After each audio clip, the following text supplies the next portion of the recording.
One of the best visualization tools we have in Excel are the charts. But charts don't all have to be dull and boring. You can actually get really creative and produce some amazing charts in Excel. We're going to have a look at 2 examples here, but bear in mind, these are just examples.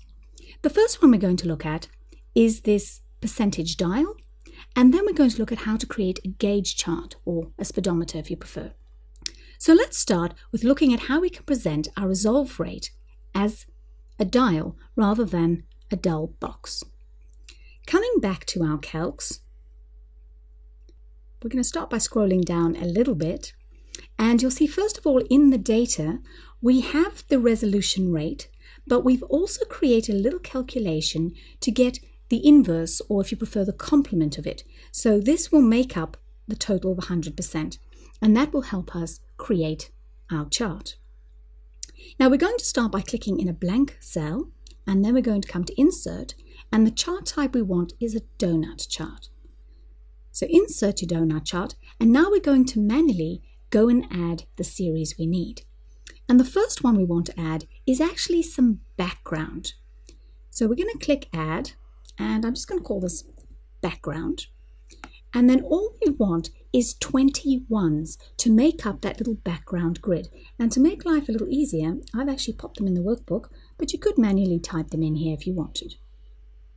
Okay, I'm just going to say OK so we can now go and see what this looks like and make a few changes to it. So that's our starting point, but obviously we want these all to be the same color. So I'm going to click on the series, come to my Format, come to Shape Fill, and choose my color. I'm also going to get rid of this heading and get rid of my series. And then one really useful option is you can actually change how thick the ring is by changing your hole size. So I'm going to click on my series, and I'm going to right click and Format Data Series to bring up my format options. And you'll see the donut hole size is 75, but I'm going to change that to a 65.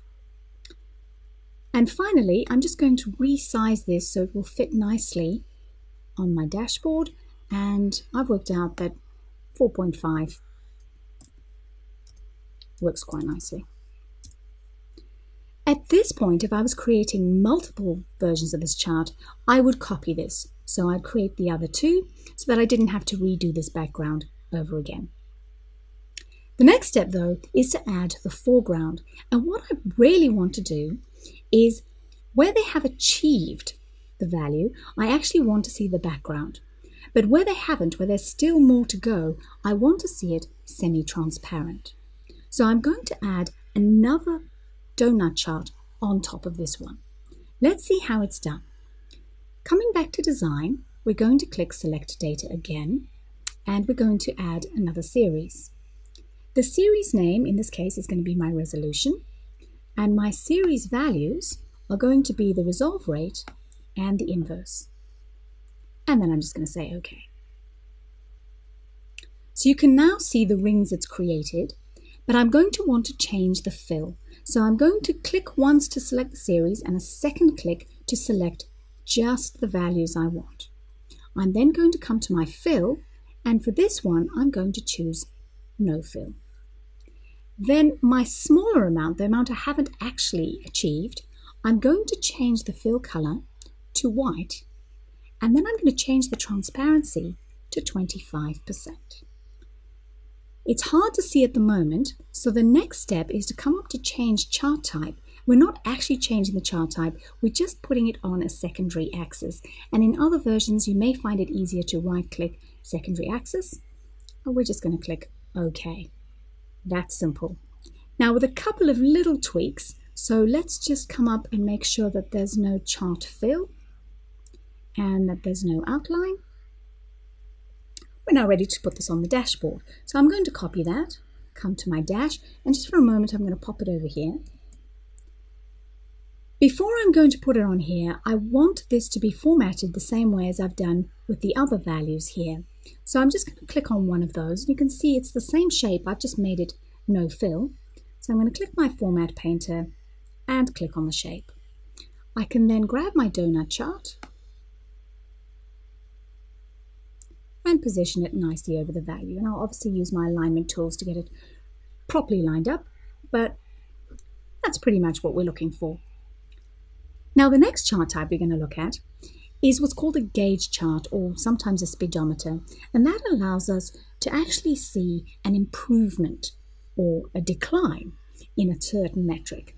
And in this case, we'd actually like to see how our service level is progressing from one month to the next. And we're going to pop the speedometer chart in this section over here.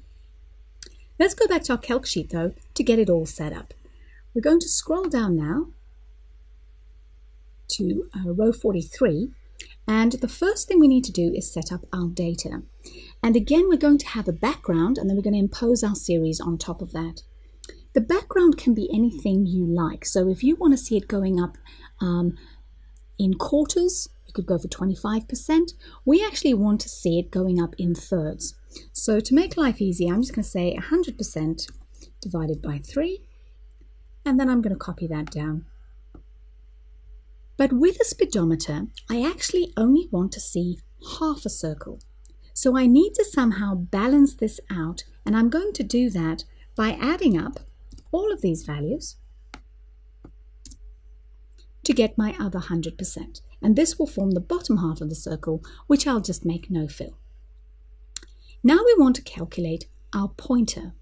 Now the pointer is going to be the percentage amount it's actually got to, and in this case we're looking at the selected month and we're looking for service levels. I'm just going to scroll up slightly. So this is the value we want here.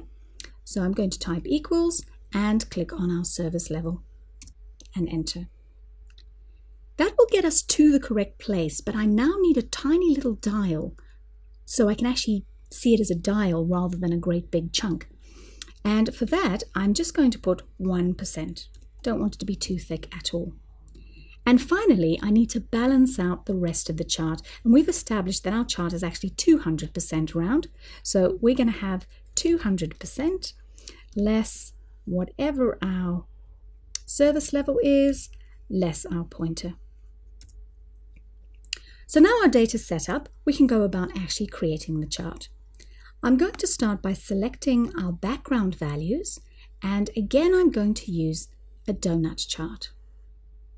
This time, however, I need the hole to be quite a bit smaller, so I'm going to come to my series options and I'm going to change the hole to 50%.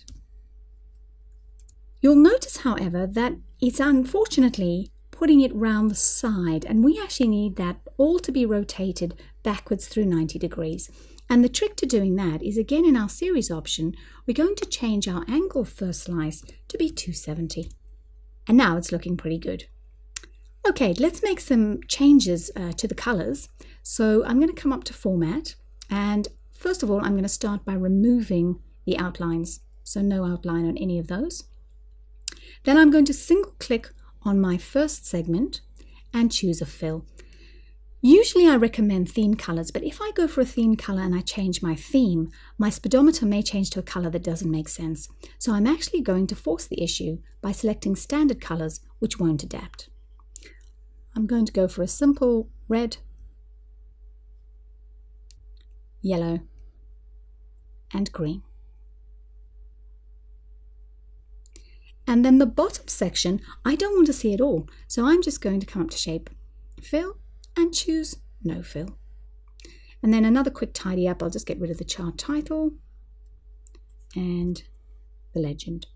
So that's starting to look quite good. But that's just the backdrop. I now need to put the actual pointer on. And for that, I'm going to add another series. So once again, up to our design, select Data, and Add. The series is going to be called our pointer, and then our values are going to be the ones we calculated previously, and say OK, and OK again. Now with this series, the only bit we want to see is our dial. So I'm going to single click and click again, and I'm going to make that No Fill, and then I'm going to do the same with the other section. Then clicking on our pointer specifically, we can change that as well. So we're going to make that black, and we're going to change the border to no line. Looking a little silly at the moment, but we know what to do with that. Once again, we need to put it on a secondary axis, but we're also going to change our chart type to a pie, so we don't just get it showing over here, but it actually starts from the center. So we're going to click Change Chart Type, and we're going to change this to a pie chart, and we're going to put it on a secondary axis, and say OK. Now, unfortunately, it's lost where it's supposed to be, so once again, let's just go and adjust that to make that start at 270. And there is our gauge chart ready to go. All we need to do is remove the border and the fill and pop it onto our dashboard. So really easy when you know how. So there are just two ideas of how you can create great visualizations on your dashboards just using Excel charts.